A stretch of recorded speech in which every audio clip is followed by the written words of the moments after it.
right? July 8th, 2026. Trump is standing in front of 31 NATO leaders at the summit in Ankara, Turkey.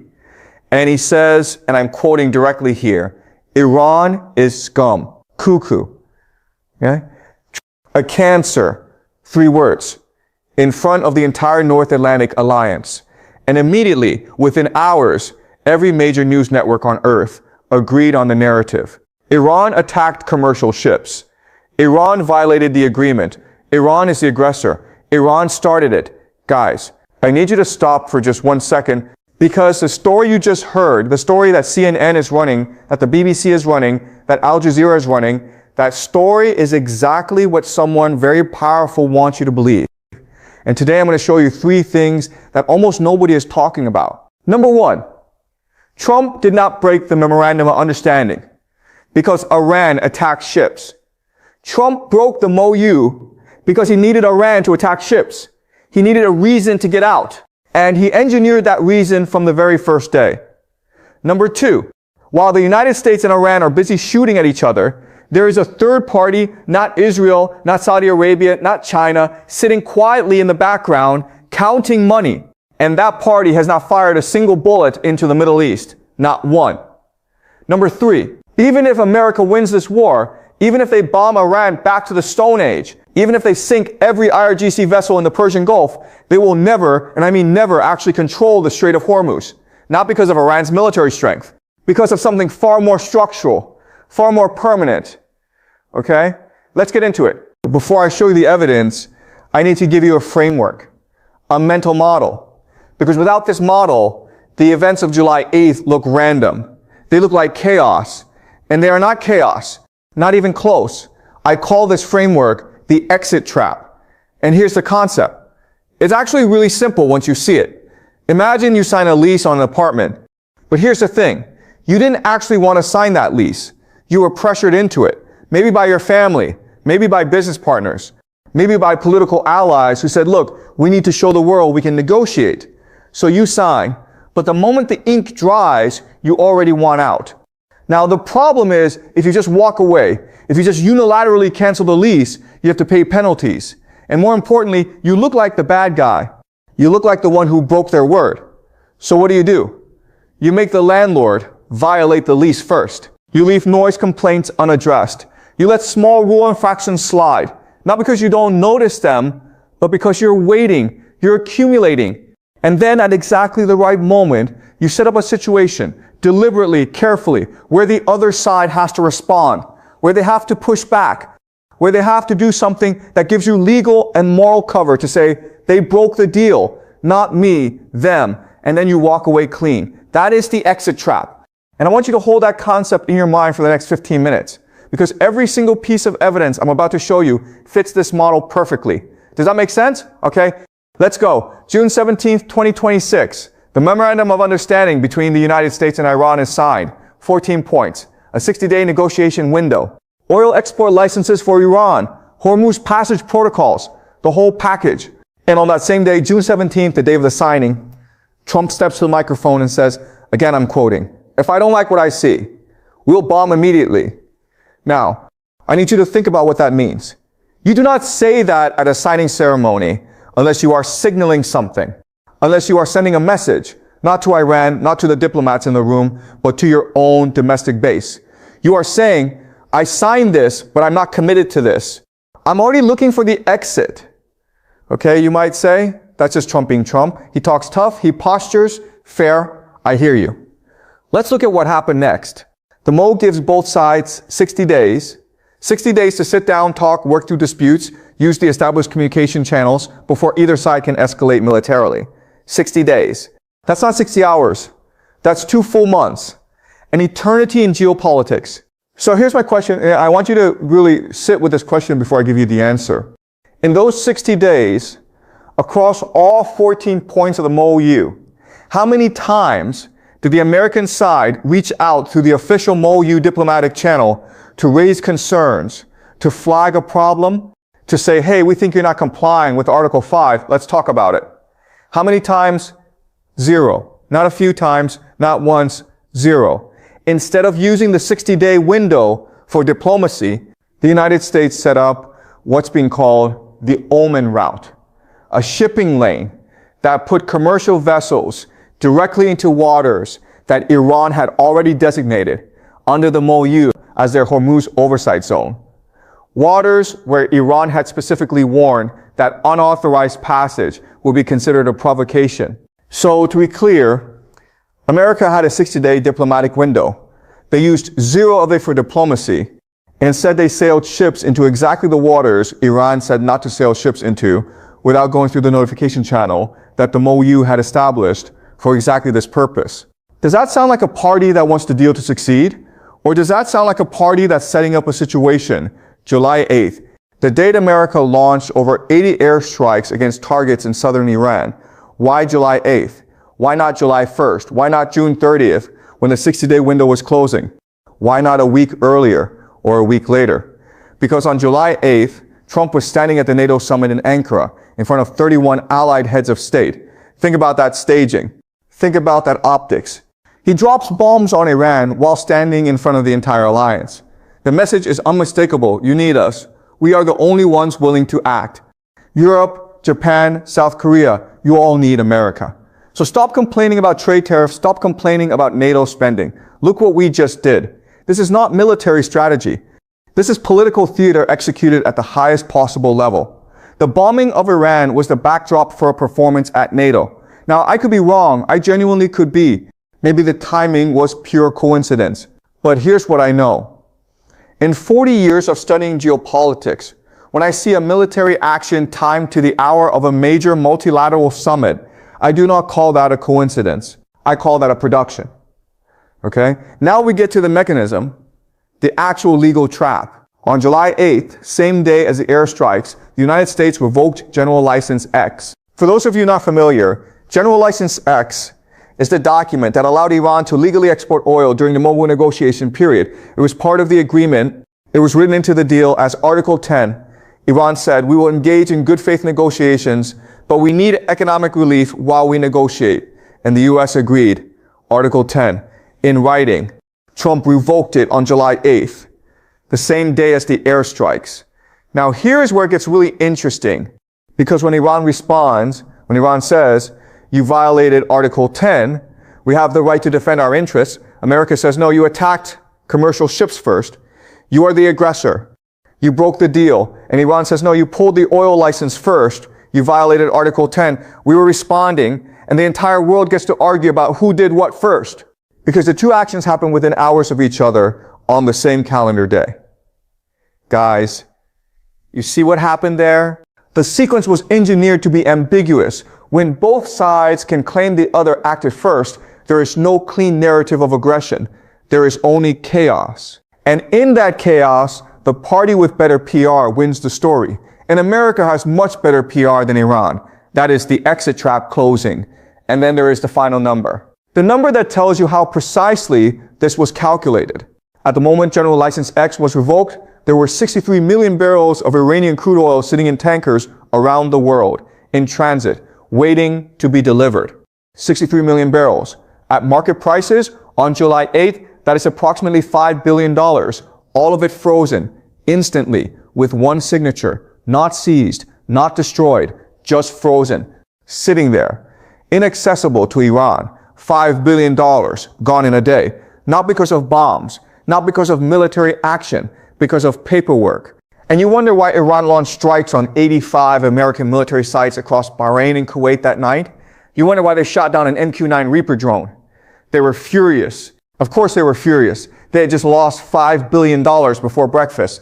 And that fury, that predictable, completely foreseeable fury, is exactly what the exit trap was designed to produce.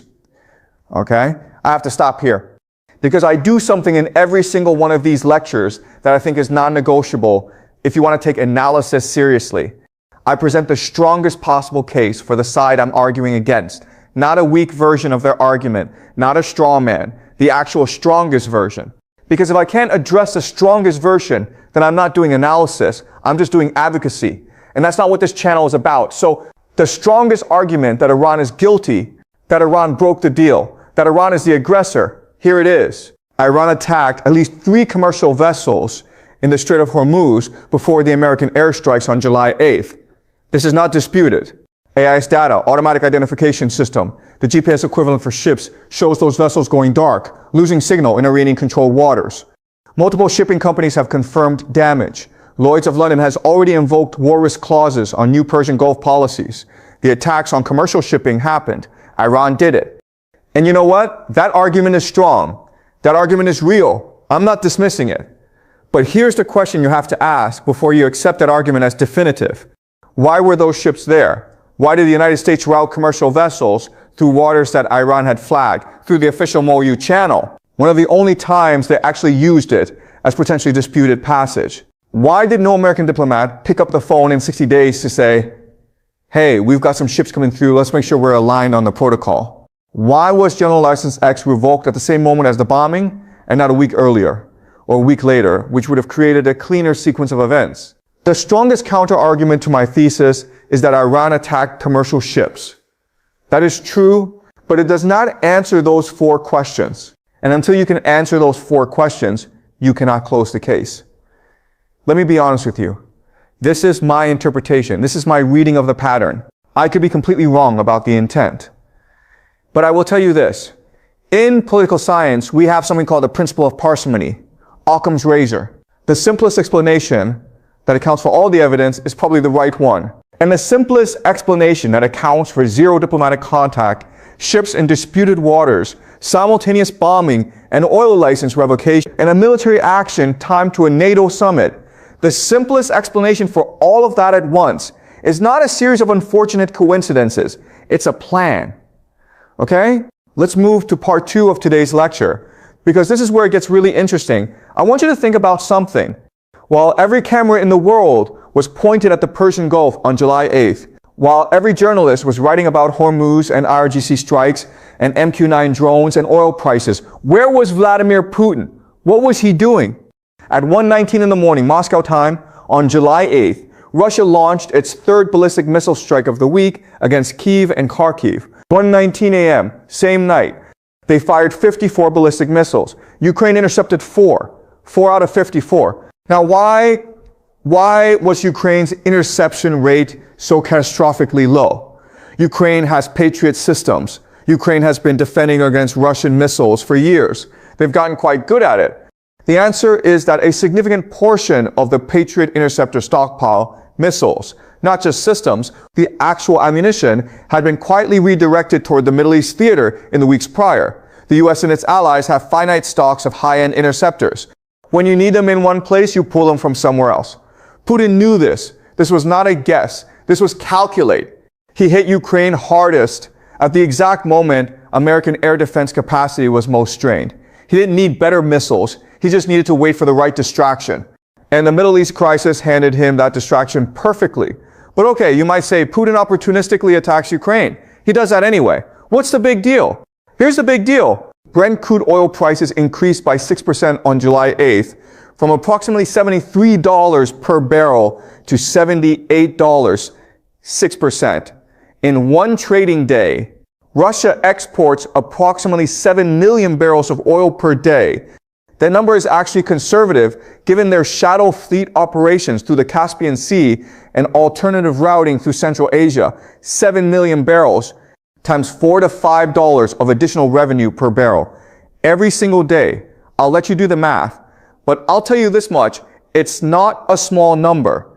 And Putin earned every dollar of it without deploying a single asset in the Middle East. Not a ship, not a drone, not a soldier, not a ruble spent on Hormuz. He just waited. Now, there is a deeper layer here. And this is where it goes from interesting to genuinely alarming. Russia and Iran have a standing intelligence sharing agreement. This is documented. It covers satellite targeting data, electronic intelligence, real-time battlefield coordination. When Iran struck those 85 American military sites across Bahrain and Kuwait, and when they shot down that MQ-9 Reaper drone, those operations required precise targeting data. Data that a country like Iran, under severe satellite and surveillance restrictions, does not generate entirely on its own. Russia provides that data. So here is the full picture on July 8th. Russia provides Iran with targeting intelligence. Iran uses that intelligence to strike American assets in the Gulf. America responds by pouring more military resources into the Middle East. That draws resources away from Europe. Russia then attacks Ukraine with maximum force at minimum interception.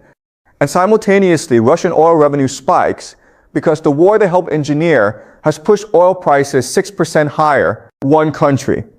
4 outcomes, 0 direct military action in the Middle East. That is not opportunism. That is architecture. And there is a name for this architecture. Strategic analysts call it the CRINC model. China, Russia, Iran, North Korea.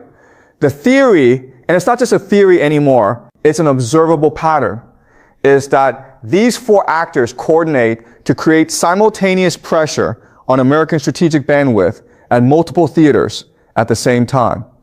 Ukraine, Hormuz, the Taiwan Strait, the Korean Peninsula, 4 theaters, 1 superpower, finite resources. The CRINC model doesn't need any of these 4 countries to win a direct war with America. It just needs America to be fighting in enough places at the same time that it can't win any of them decisively. Military planners have a phrase for this: strategic overload. You don't defeat the enemy, you exhaust them. And right now, on July 8th, 2026, that strategy is working. Okay? Now I want to level Hormuz directly because there's a fantasy that's been circulating in certain American policy circles, and I want to address it as directly as I can. The fantasy is this: if America applies enough military pressure, it can achieve what strategists call Hormuz dominance, the ability to open or close the strait at will, to project absolute control over the 21% of global oil supply that passes through those waters. It's a compelling fantasy. I understand why people believe it. America has the most powerful navy in human history. America has more carrier strike groups than the next 10 navies combined. On paper, controlling a 33-mile wide waterway seems achievable. But let me give you 3 reasons, 3 structural, permanent, not going away reasons why Hormuz control is a fantasy, not a difficult goal, a fantasy. The navigable shipping lane through the Strait of Hormuz, where actual tankers pass, is approximately 3 kilometers wide in each direction. 3 kilometers, that's less than 2 miles. You don't need a navy to shut that down. You need mines. Modern naval mines are extraordinarily sophisticated. They have magnetic sensors, acoustic sensors, pressure sensors. They can be programmed to activate after a certain number of vessels pass over them, so they let through the first few ships to avoid detection and then activate. They can sit dormant on the seafloor for months before activating on command. Iran has been producing and stockpiling advanced naval mines for decades. Their Mosaic defense doctrine, which I'll explain in just a moment, specifically incorporates mine warfare as a denial strategy. The U.S. Navy's mine countermeasure capability is actually one of its weakest areas. Pentagon auditors have said so repeatedly. Clearing a minefield in a contested 3-kilometer lane under fire against a motivated adversary on home territory is not a days-long operation. It is a weeks to months operation. Every day those mines are in the water, the global oil market is disrupted. Every day, prices spike. Every day, economies take damage. America might eventually clear the mines, but the economic damage would be done long before the clearing is complete. Now let me tell you about the Mosaic defense doctrine, because this is the thing that American military planners have the most trouble with conceptually.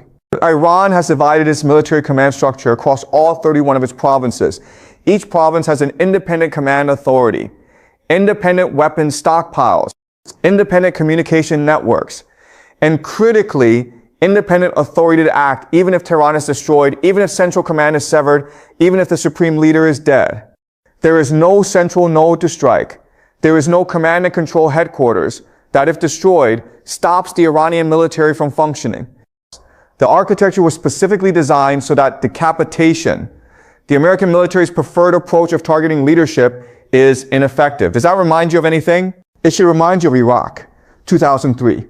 America destroyed Saddam Hussein's military in 21 days. 3 weeks, the fastest major military victory in modern history. And then they spent the next 20 years fighting a decentralized insurgency that had no headquarters, no uniform, no chain of command they could target. Iran watched Iraq and built an entire national defense doctrine around that lesson.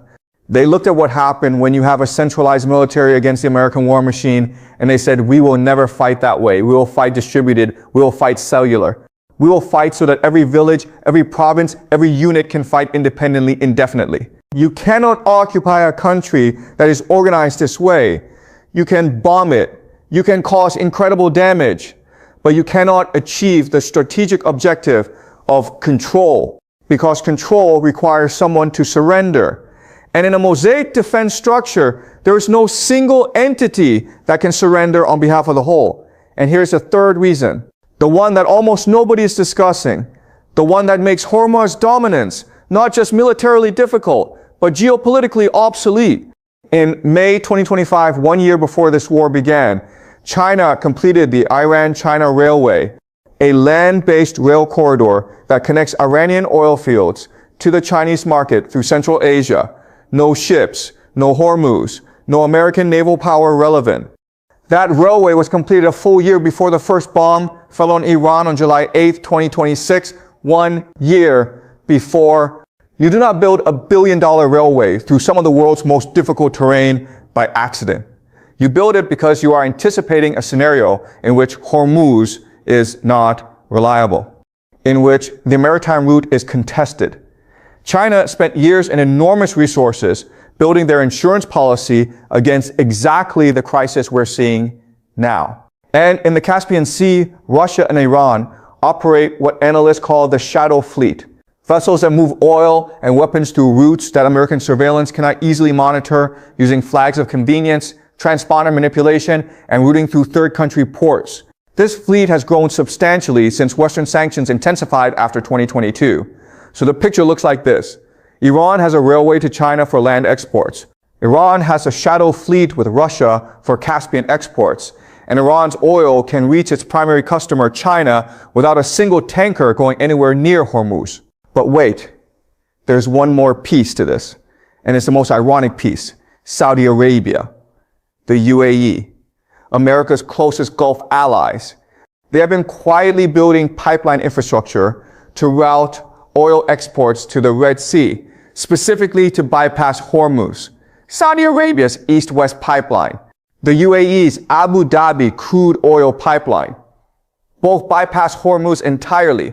America's own allies are building infrastructure that renders Hormuz control irrelevant to them. Think about that. If even Saudi Arabia and the UAE are hedging against a future where Hormuz is contested, a future they are building toward right now, then the strategic premise of American Hormuz dominance is not just wrong. It's something that America's own partners don't believe in. The world is building around Hormuz, not because Iran is winning, because rational actors plan for multiple futures. And the future where Hormuz is reliably open is looking less and less reliable. Okay? Let me bring this all together, because I want to make sure we're clear on the three core arguments of today's lecture before I give you the homework and the question I want you to sit with. Argument 1. Trump's exit from the MOU was not a reaction to Iranian aggression. It was a choreographed exit from a deal he never intended to honor, executed through the exit trap, engineering the conditions that would make Iran's response look like the first act of aggression. The zero diplomatic contact over 60 days, the Oman route provocations, the simultaneous oil license revocation, and bombing, all of it points to a plan, not a reaction. Argument 2. The primary beneficiary of the July 8th crisis is not Israel, not Saudi Arabia, not any actor in the Middle East. It's Russia. Oil revenue up 6%. Ukraine exposure reduced as American air defense assets shift east. Intelligence support to Iran yielding American military attrition in the Gulf. Strategic overload on American bandwidth across 4 simultaneous theaters. Russia spent nothing on this outcome. They just positioned themselves correctly and waited. Argument 3. Even in a scenario where America achieves total military dominance over Iran, which is not happening, but even if it did, Hormuz control is structurally impossible. Mind warfare creates weeks-long disruption windows. Mosaic defense means no central authority to defeat. And China, Russia, Saudi Arabia, and the UAE have all built or are building bypass infrastructure that makes Hormuz a sideshow to the real energy geopolitics of the 2030s. Now, 3 things to watch in the next 72 hours. First, what does Moscow say about Hormuz? Or more precisely, what does Moscow not say about Hormuz? Watch the Russian Foreign Ministry statements. Watch Putin's press conferences. If Russia is staying conspicuously silent about events in the Persian Gulf while simultaneously escalating in Ukraine, that silence is a strategic choice. Silence that benefits you is a form of action. Second, what does Iran do with those 63 million frozen barrels? If Iran attempts to route that oil through the China Railway, if they move toward a non-maritime, non-dollar oil transaction with Beijing, that is a signal that they are settling in for a long conflict, not positioning for a negotiated settlement. Watch the tanker data. Watch the China imports data. That 63 million barrels tells you everything about Iranian strategic intent. Third, watch Steve Witkoff and Jared Kushner. These two men are widely understood to be the architects of the original MOU. They negotiated it, they believed in it. If Trump has just blown up their deal, and the evidence suggests he has, what does that mean for the internal coherence of American foreign policy? A president who destroys his own negotiators' work doesn't just lose a deal, he loses the next deal too. Because nobody on the other side of the table will believe that signing an agreement with America means anything. This week's homework. Find the original text of the MOU, signed June 17, 2026. Read Article 5 and Article 10 in full. Specifically, I want you to focus on who holds definitional authority. Who gets to define what constitutes homeland control under Article 5? Who gets to define what constitutes a violation under Article 10? When you read those two articles carefully, when you look at the actual legal language, you will understand why both sides can simultaneously claim the other is wrong. Because the document was written to be ambiguous. Whether that ambiguity was intentional is a question I'll leave for a future lecture. And now the final question, the one I want sitting in the back of your mind tonight. On July 8, 2026, Donald Trump stood before 31 heads of state at the NATO summit in Ankara and declared the Iran MOU over. He called Iran scum. He called Iran cuckoo. He called Iran a cancer. He did all of this in front of the cameras of the world. And that same night, Vladimir Putin fired 54 ballistic missiles into Ukraine. He said nothing about Hormuz. He said nothing about Iran. He said nothing about the oil price spike. He just fired missiles into Ukraine and collected the revenue and shared the satellite data and waited. The question is not who is right and who is wrong between America and Iran. The question is, why did Putin say nothing about Hormuz? Nothing at all. While launching the largest ballistic missile attack on Ukraine in 3 weeks on the same night at the same hour, when the most powerful nation on earth is screaming about Iran, and the second most powerful nation on earth is completely silent about the very crisis that is making them billions of dollars. That silence is not neutral. That silence is a strategy. And understanding that strategy tells you more about where this is going than anything Trump or Iran announced.